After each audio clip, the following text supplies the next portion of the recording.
saya Muhammad Zamri bin Jusoh. Saya daripada Surf Kuantan. Jadi Surf Kuantan ni ialah perkhidmatan servis kereta daripada rumah ke rumah ataupun daripada office ke office, di mana customer, pelanggan tak perlu lagi ke bengkel untuk semata-mata tukar minyak dan tukar filter, dan servis ni boleh dibuat di rumah sambil pelanggan boleh melakukan kerja-kerja yang lain di rumah ataupun di office. Biasanya weekend lah, hari Sabtu ataupun hari Ahad, sebab pelanggan ada kat rumah. Kemudian dia nak keluar semula ke bengkel, kadang-kadang ada bengkel yang tutup pada hari Sabtu dan Ahad.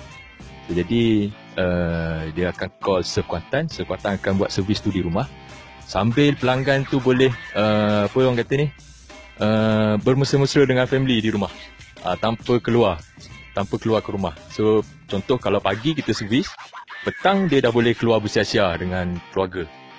Itu dapat menjimatkan masa. Okay, untuk alat ganti, kita bagi bebas kepada customer.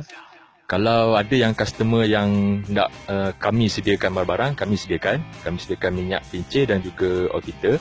Ada juga yang customer dia dah ada barang-barang sendiri dan minta kami tukarkan. Itu pun kami boleh buat lah. Dari segi harga, kita menawarkan package penukaran minyak enjin dan juga oil filter.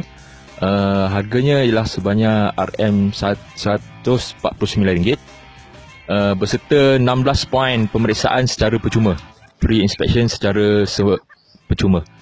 Itu sebanyak RM149, termasuk minyak enjin dan juga oil filter dan juga service charge. Itu termasuk sekali dalam RM149, termasuk barang sekali. Surf ni sebenarnya dia ada beberapa tempat lah. Contoh kita ada Surf Kuantan, kemudian kita ada Surf Bangi, Surf Putrajaya, tapi yang selebihnya sebelah-sebelah ke belah-belah Lembah Kelang lah. Tapi untuk Surf Kuantan, kita cover radius sejauh 25 km daripada pusat bandar Kuantan lah. Sejauh 25 km. Selain pada rumah, kita pernah buat di office, di pejabat, kemudian di parking lot, kemudian di kawasan perindustrian Gebeng, kawasan kilang-kilang.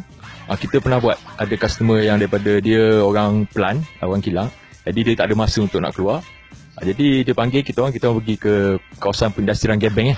So kita buat di parking lot di sana. Tempat tu bebas atas pelanggan. Cumanya kalau boleh biar tempat yang permukaan yang rata untuk senang kita buat kerja lah. So tips sebenarnya dia tak susah pun. Cumanya setiap pagi tu ataupun 2 hari sekali, kita boleh tengok sukatan minyak enjin kita tu. Pada pagi-pagi sebelum kita start kereta tu, kita boleh cek minyak sama ada level dia okey ataupun drop. Kemudian dari segi bateri pula, kita boleh cek air bateri start pagi sebelum kita mulakan perjalanan. Kalau tak setiap pagi pun seminggu sekali. Jadi perkara-perkara yang basic yang inilah yang boleh menyelamatkan kita daripada mengalami kerosakan yang lebih besar lah. Jadi bila ada kerosakan yang lebih besar, dari segi duit yang kita keluar pun lagi besar lah. Sebenarnya kalau kita buat basic rutin seminggu sekali, cek perkara-perkara yang basic ni, rasanya tak ada masalah. Enjin akan tahan lebih lama sebenarnya. Untuk emergency, kita ada cover 3 kes lah sebenarnya. Tapi ini masih lagi dalam perancangan. Tapi 3 kes tu, yang pertama bateri kong. Tiba-tiba bateri kong. Kemudian yang kedua minyak habis. Minyak habis kita boleh rescue. Kemudian yang ketiga ialah tayar. Tayar pancit tengah jalan.